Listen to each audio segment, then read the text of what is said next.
Hello everyone, good morning. আশা করছি তোমরা সকলে ভালো আছো। আমিও ভীষণ ভালো আছি। তোমাদের সকলকে সাথে নিয়ে আজকের ব্লগটা একদম মর্নিং থেকে স্টার্ট করে দিয়েছি। তো ঘুম থেকে উঠেই বেড কভারটা আজকে চেঞ্জ করে ফেললাম। বেশ কয়েকদিন হয়ে গেছে বেড কভারটা চেঞ্জ করা হচ্ছে না। আর হোয়াইট কালার বেড কভারগুলো না খুব তাড়াতাড়ি নোংরা হয়ে যায়। তো হোয়াইট কালারের বেড কভারটাই পাতা ছিল। তোমরা যারা আমার ব্লগগুলো দেখো তারা হয়তো নোটিস করেছো। তো সেই বেড কভারটা সকাল সকাল তুলে রেখেছিলাম। তো রান্নাঘরের কিছু কাজকর্ম সেরে এসে তারপর আমি যে বেড কভারটা চেঞ্জ করছি এখন। আর আজকে না মন মেজাজটা একদমই ভালো না। কেন ভালো না পুরোটাই তোমাদেরকে বলবো। তো কন্টিনিউ ব্লগটা দেখো। আর ইন্ট্রো দেওয়ার সময় আমি ভালো আছি, ভালো আছি বলতে, বলতে যেহেতু একটা অভ্যেস হয়ে গেছে, তো এই কারণে না এই ভালো আছি কথাটা চলেই আসে। তো এখন হচ্ছে বিছানার বেড কভারটা চেঞ্জ করে এই যে পিলো কভারগুলো লাগিয়ে নিলাম। এখন ভালোভাবে বিছানাটা সাজিয়ে গুছিয়ে রাখবো। তো এদিকে হচ্ছে বিছানাটা গোছানো কমপ্লিট হয়ে গেছে। তো সকালবেলা মুখটাও ধুয়ে নিয়েছে, তাই ভাবলাম এখন খেজুর খাই। আর খেজুর, বাদাম এগুলো না রাতের বেলা ভিজিয়ে সকালবেলা খাওয়া উচিত। কিন্তু আমি না ভিজিয়ে রাখলে সেটা খেতে পারি না, মানে গিলতে পারবো না, আমার এতটা বাজে লাগে। তো ওই কারণেই আমি হচ্ছে শুকনোটাই খাই। আর এই খেজুর এগুলো তো খাওয়া ভালোই। ভিজিয়ে রেখে আমি খেতে পারি না, তো খেয়ে নেই পেটের ভেতরে গিয়েই ভিজবে আর কি। তো এদিকে হচ্ছে সকাল সকাল বাবা বাজার চলে গেছিলো। তো বাজার থেকে কাতল মাছ নিয়ে এসেছে। আর সরস্বতী পুজোর পরের দিন আমাদের বাড়িতে, মানে আমার শ্বশুরবাড়ির নিয়ম যে ইলিশ মাছ নাকি তুলতে হয়, মানে পুজো দিতে হয়। তো এই কারণে বাবা ইলিশ মাছটা এনেছে। তো সেটা আমি ঝুলিয়েই রেখেছি, কারণ মা পুজো করবে তারপর ওটা রান্না হবে। তো এদিকে হচ্ছে আমার বরমশাই কাতল মাছের ঝোল খাবে আলু দিয়ে, তো সেটাই কাটছি। আর কাতল মাছ খেতেও ভালোবাসে। আর আমি এখন কোনো মাছই খেতে ভালোবাসি না, জানি না কেন, ভালো লাগে না। তো আমি ১ পিস ২ পিস ভাজা করে খাবো আর কি, সকালে একটা দুপুরে একটা এটাই ভেবেছি। শুধু মাছ ভাজা, লঙ্কা আর হচ্ছে শুধু ভাত একটু তেল দিয়ে মেখে খাই। কোনো সবজি মানে ঝোল তরকারি খেতেই পারছি না। প্রেগনেন্সির ৩ থেকে ৪ মাস এরকমটা হয়তো সবারই হয়। আমি তো কিছুই খেতে পারি না, মানে কিছু খেতেই ভালো লাগে না। জানি না কেন? আমি যদি নাই খাই তাহলে আমার শরীর চলবে কিভাবে আমি নিজেও জানি না। শুধু আমি হচ্ছে দুধটা খেতে পারি, তাই দুধটা খাই, ফল-টল এগুলোই খাই। কিন্তু ভাত আমি একদমই খেতে পারি না। ভাতের কথা ভাবলেই যেন আমার কান্না পায়। তো এদিকে হচ্ছে এখন মাছগুলোকে আমি ভালোভাবে ধুয়ে নিচ্ছি, আর গরম জল দিয়ে ধুয়ে নিলাম, তাহলে যে মাছের একটা গন্ধ থাকে সেটা মরে যায়। তো এখন হচ্ছে মাছটাকে হলুদ লবণ দিয়ে মাখিয়ে আমি ভেজে আমার বরের জন্য তরকারিটা আগে করে ফেলবো। আর মা মাছের পুজো করবে, মানে ইলিশ মাছের, তারপর কিন্তু মাছগুলো রান্না হবে। তো এদিকে হচ্ছে মা ওই যে কুলোর মধ্যে ইলিশ মাছ, তারপর হচ্ছে লাউয়ের ডোকা এগুলো লাগে, একটা কি যেন পাতা লাগে, ওগুলো দিয়ে পুজো করতে হয়। মার পুজো করা কমপ্লিট। আর এদিকে আমার হচ্ছে আমার বরের জন্য তরকারিটাও করা হয়ে গেছে। আর কিছু মাছ দেখো কাঁচাই রেখেছি, কারণ আমি ভাজাই খাবো।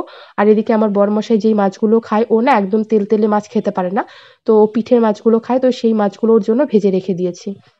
তো রান্না কমপ্লিট হয়ে যাওয়ার পর বরমশাইকে খেতে দিয়ে আমিও একটু খেয়ে নিয়েছি। তারপরে যে চলে এসেছি জামাকাপড় কাচতে। তো জামাকাপড়গুলো ফার্স্টে একটু ভিজিয়ে রেখেছিলাম। আর একটা দিদিভাই আমাকে বলেছে যে আমি আগের দিন যখন গামছা ধুচ্ছিলাম, মানে জামাকাপড় কাচছিলাম, যে আমি একটু মানে এমনি পিরিচ বা কোনো কিছু ছাড়াই বসে কাপড় কাচছিলাম আর কি। তো আমাকে বলছিল যে এইভাবে বসে আর কি জামাকাপড় কাচলে পরে বেবির কোনো ক্ষতি হতে পারে। তো আমি এটাই বলতে চাই যে সেদিন আমি যে কাপড় কাচছিলাম, আমি কিন্তু পেটের উপর কোনো চাপ দিয়ে কোনো কাজ করছিলাম না। আমি সেই হিসেবেই কাজ করি যেন আমার পেটে কোনো রকম চাপ না পড়ে। তো আজকে যে কলের ধারে বসে আমি জামাকাপড় কাচছিলাম, সত্যি বলতে গেলে আজকে আমার বেশিই কষ্ট হয়েছে। তো তোমার কথাটা আমি মাথায় রেখে আমি ভেবেছি যে না, তাহলে আজকে আমি পাকায় বসেই কাজগুলো করব। কিন্তু সত্যি বললাম, এতে আমার পেটে বেশি ঝাঁকি পাচ্ছিল। আর এতে আমার খুব কষ্ট হচ্ছিল। এমনকি আমি, মানে আমার কোমর একদম লেগে আসছিল। তো আমি জানি না আমি কিভাবে মানে কাপড়গুলো কাচবো। তো আমি তারপর তোমার কথাটা মেনে আর কি এভাবেই কাপড়গুলো সব কাচছিলাম। কিন্তু আমার খুব কষ্ট হচ্ছিল। মানে আমি হাঁপসে যাচ্ছিলাম। আর ওইদিন যেইভাবে আমি কাপড়গুলো কাচছিলাম তাতে আমার পেটে ঝাঁকিও পাচ্ছিল না। আর পেটে কোনো চাপও পাচ্ছিল না, কিন্তু আমার কষ্টও হচ্ছিল না। এখন আমি জানি না আমার কিভাবে কাপড় কাচা উচিত। তো তোমরা একটু প্লিজ আমাকে জানিও। তো দেখতেই পাচ্ছ আমি মানে বসে শান্তি পাচ্ছি না, যে কিভাবে বসবো আমি বুঝে পাচ্ছিলাম না। তো জামাকাপড়গুলো কষ্ট করে আমি কেচে নিয়েছি। আর এখন তো বেশি আমি জামাকাপড় কাচিই না, আমার শাশুড়ি মাই কেচে দেয়। কিন্তু যেহেতু এগুলো আমার বিছানার চাদর, তারপর হচ্ছে আমার জামাকাপড়, তো সেগুলো মায়ের দ্বারা কাচাতে আমার একটু কিরকমই লাগে।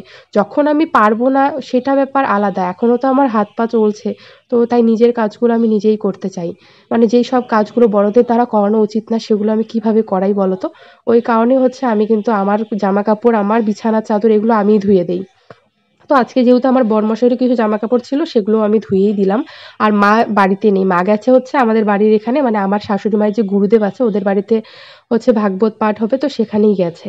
তো আমি যাইনি, আমাকে যেতে বলেছিল, কিন্তু আমার শরীরটা ভালো লাগছিল না। তো এখন না মানে রেডি হয়ে কোথাও যে যাবো সেই এনার্জিটা থাকে না। তো ওই কারণে আর কি যাইনি। আমি আস্তে আস্তে কাজগুলো করছিলাম বাড়িতে। এই জামা কাপড়গুলো কেচে শুকোতে দিয়ে তারপর হচ্ছে তোমাদের দাদাভাইয়ের অনেকগুলো জুতো বাইরে বের করে রেখেছে। কদিন ধরেই আমায় বলছিল ধুয়ে দিতে, বাট আমি ভুলে যাই।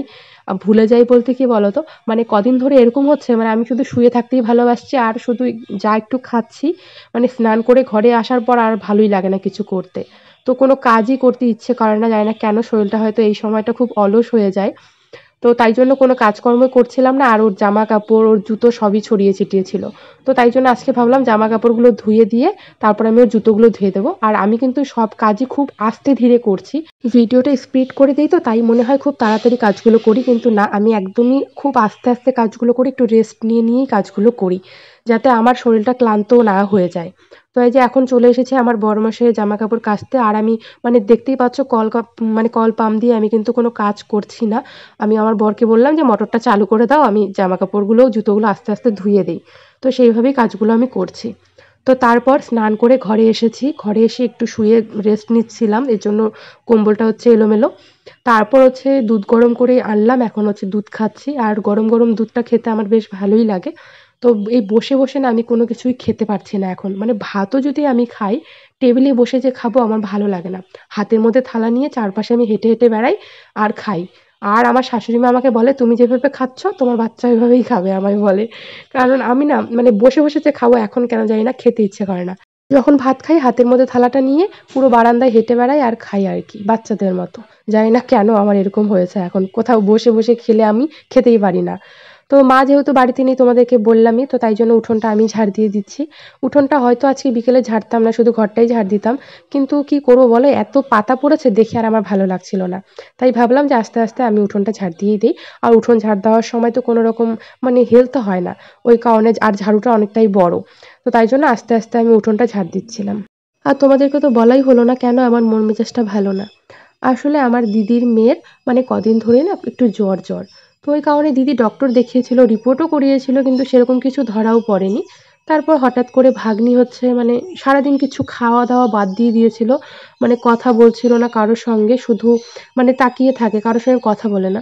আর সারাদিন যেহেতু কিছু খায়নি, তারপর বাড়ির থেকে সবাই একটু ভয়ই পেয়ে গেছিলো। তারপর ভাগ্নিকে নার্সিংহোমে ভর্তি করা হয়েছে।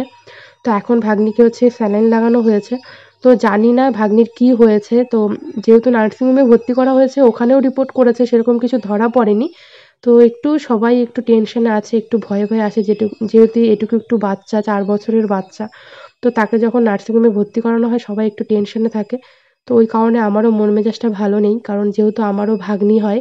কারণ বড়দের কিছু হলে না তবুও সহ্য করে নেওয়া যায়, কিন্তু ছোট বাচ্চাদের হলে না ঠিক ভালো লাগে না।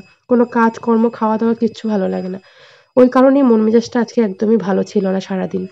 ২ দিন ধরেই না খুব টেনশনে আছি। কারণ ভাগ্নি এরকম নার্সিংহোমে ভর্তি ২ দিন ধরে তো। ঠাকুর করে ও যেন খুব তাড়াতাড়ি সুস্থ হয়ে যায়। তো তোমরা প্লিজ একটু প্রে করো আমার ভাগ্নি যেন তাড়াতাড়ি সুস্থ হয়ে বাড়ি ফিরে আসে।